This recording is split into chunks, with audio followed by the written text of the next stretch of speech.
Hello everyone and welcome back to a brand new vid of Fox Reacts. Sorry. Today we're checking out a new food theory. Is coffee soup? Now this is really just going to be one of the why would you ask this kind of ones. But you know what? Let's see his argument. All right, so that covers game theory for the next couple weeks, unless anything last minute pops up. Moving on, food theory. Let's see, we've got Crystal Pepsi in the works. We've got radioactive bananas. What do we have going on for next week? Open week. Any pitches? People on TikTok are making mashed potatoes out of Pringles. What? Of course they are. Oh, that sounds miserable. I like that. I want to cover that, but let's not do it next week just because that's a kitchen shoot. We've done a lot of kitchen stuff lately. Anything else? Anyone? Oh, Dan, haven't you and your wife been arguing about something? So we've been having an argument about whether or not coffee is soup or not. She says it is soup. I say you don't drink soup. Okay, first off, you do drink soup. Like, you do drink soup. You can ladle soup. It's just broth, right? You slurp soup. You drink coffee. Campbell's made a whole thing about, like, drinking soup. What type of soup would it be? Are you saying it's a bean soup? No. I'm saying it's hot bean water. The beans aren't in the soup. It's not bean stock. It's not like chicken. It's not like beef. Okay, I think we got our episode. Yep. Amy's chugging her bean broth right now. Don't say that! We got an ad. Hold on, folks. Alright, we're back. I'm gonna go ahead and say it. Coffee is not soup. It's just water with some stuff that Hello, Internet! Welcome to Food Theory, the show that gets asked all the time how we come up with episode topics. Oh. Come on, the quality already is appearing really low. I don't see what else you can do. But, you know what? Pause and I'll be right back in a moment, folks. There we go.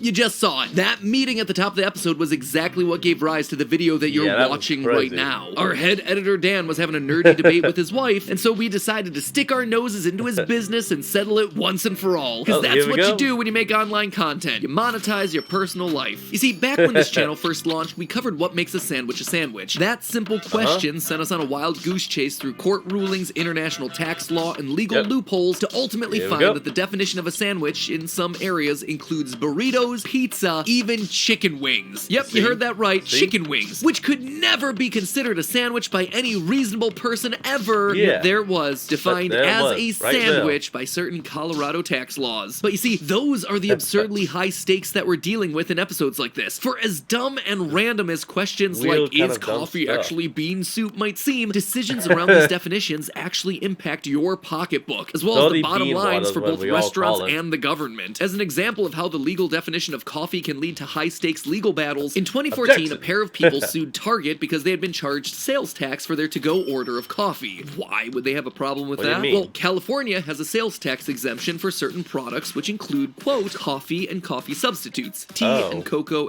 products. And yet, here was Target charging them the sales tax. Seems like Target was clearly in the wrong here, right? Well, then you get to the tricky part. Under California tax law, you're charged different tax rates depending on whether you're getting hot or cold food. If you're just getting cold food, say a sandwich to go, you pay a lower tax rate. If you're getting something hot, like say a hot bowl of soup, then you pay a higher tax rate. But if that wasn't weird enough, it gets even stranger. If you're getting multiple food items, suddenly that becomes a meal. And if there's any hot food product in there whatsoever, then the entire thing is taxed as a hot meal. So what does any of this have to do with coffee? Well, that California tax code lists coffee as an example of a hot food product. By its inclusion in a meal, it transforms the entire thing into a hot meal and gets it taxed higher. Cold sandwich, tax exempt. Hot coffee, tax exempt. Cold sandwich plus hot coffee, suddenly you've gotten yourself a hot meal and both parts are getting taxed at the higher rates. It's like when you multiply two negative numbers to get a positive. Eat two tax exempt food items together and you get to spend more on taxes. In the end, Target won the case. As the court said in its opinion on the verdict, the exemptions that may or may not apply to different food products are, quote, exceedingly closely regulated, complex, and highly technical. And as Matt Pat said in his opinion on the verdict, is dumb. But can case law help us settle our head editor Dan's domestic debate? Objection. Well, looking deeper into the legalese around the classification of soups and coffees, what immediately becomes clear is that tax law seems much more concerned with how the coffee is served and how you order it rather than what's actually in it. For example, many states have sales tax regulations that say if you go to Starbucks and pick up one of those pre-made frappuccinos that come in a glass bottle, you don't have to pay sales tax. Whereas if you went to the barista and asked him to make you a frappuccino made with the exact same ingredients and had it served in a plastic cup, then you would be paying sales tax. And then you have Pennsylvania, where brewed coffee that comes out of a vending machine normally gets taxed, but it's not taxed if it comes out of the vending machine in a cold bottle. So it seems today we need to be focused more on the culinary definitions of these food preparations rather than the legal ones. So from a culinary perspective, is coffee bean soup? Is it vegetable juice? Is it bean broth? Is it something else entirely? Well, if you look, all of these classifications are made up of a first word that describes the food type and a second word that describes the liquid form. So to get our answer, let's tackle one of these at a time. Right out of the gate, though, it's time to tell our head editor Dan the words that he's always wanted to hear. Hey Dan, can you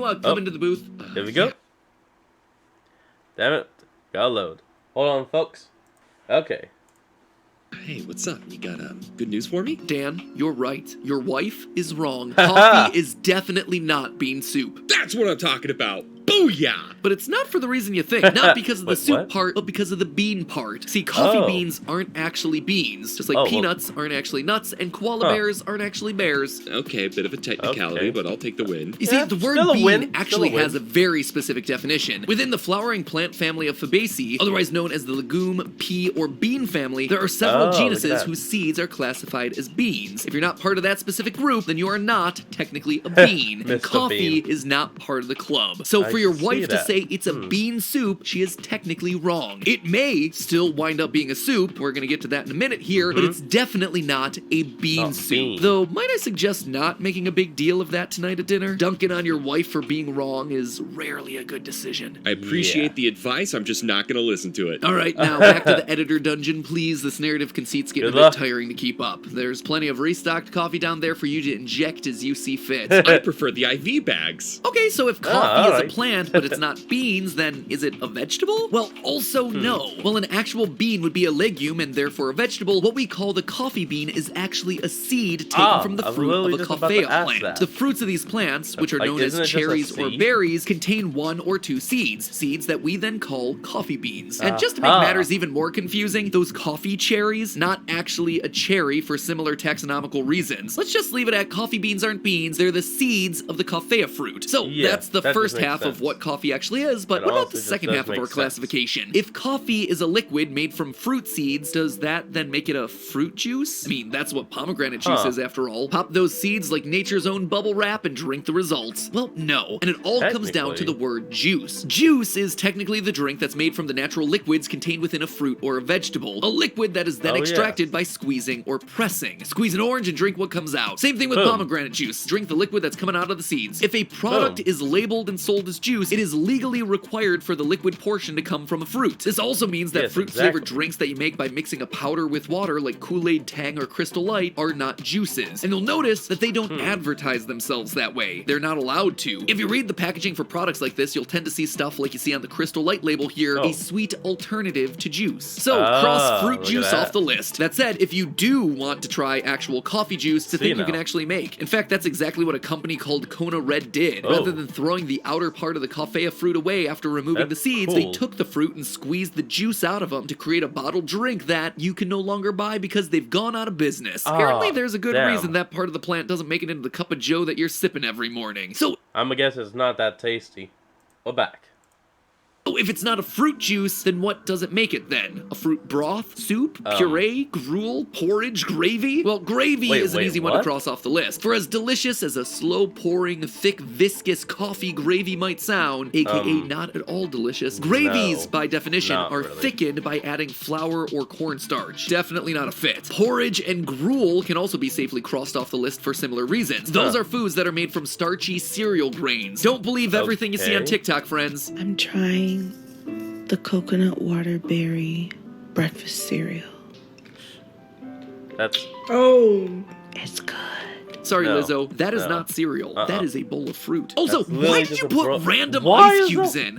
I just can't. Why? Anyway, cereals are specifically grasses that are cultivated for Get their that. edible grain components, get like wheat, that. rice, and barley. Again, not relevant to coffee. Puree is actually promising. A puree, by definition, is Maybe. made by taking a fruit or vegetable and pressing, blending, sieving, or grinding it. Sounds like the same set of words you'd use to describe making coffee. However, what knocks puree out of contention is that the point of grinding, pressing, blending, and sieving is that the food can eventually be consumed. You eat a squash puree, not just the liquid that was run through it. But no matter how much you grind those coffee beans, you are not going to be eating those grounds. The reason that we grind them up is to maximize the surface area so that the flavor can leach out into the hot water that's poured through it. If you mixed the coffee grounds into your final beverage, then sure, that could be considered a puree. But if you drink your coffee like a normal, rational person, then nope, not gonna cut it. Which brings us down I don't even to drink broth coffee or myself. soup. Let's tackle broth first. This one seems like it might apply. A broth or bouillon is made by simmering water together with a mixture of other ingredients. And while yes, most coffee is made using boiling water, some preparations involve simmering. For instance, if you use a percolator, the water technically should never reach a boil. But even if we were just simmering our coffee beans, we'd have to contend with the fact that broths tend to describe the products of a simmering meat, fish, or vegetable, which our coffee bean, as we've established, is none of. And with that, we're here. The final option. Is coffee a soup? The answer is yes.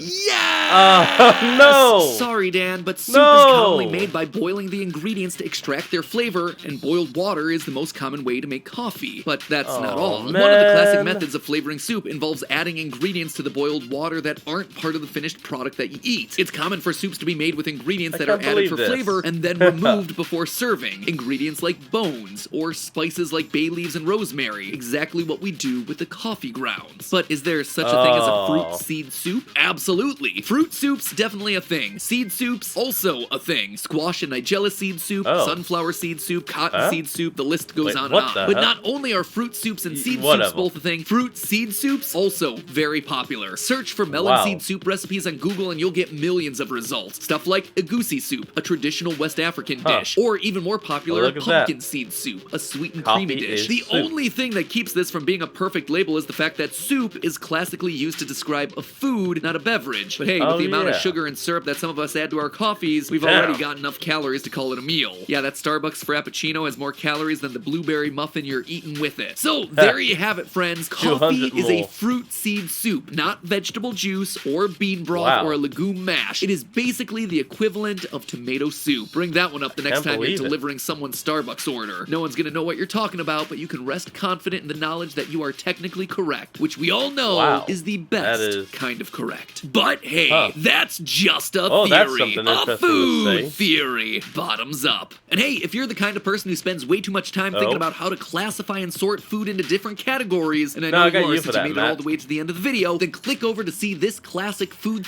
Okay, and with that, that's what we're going to leave off today's video. So, I want you to remember to like, comment, and subscribe for more. Down in the description will be a link to the original video, so remember to support the original creators and all they do. One final message before we head off. Coffee is soup. I can't believe that. Huh. Well, there you go. Well, have a good day, and peace.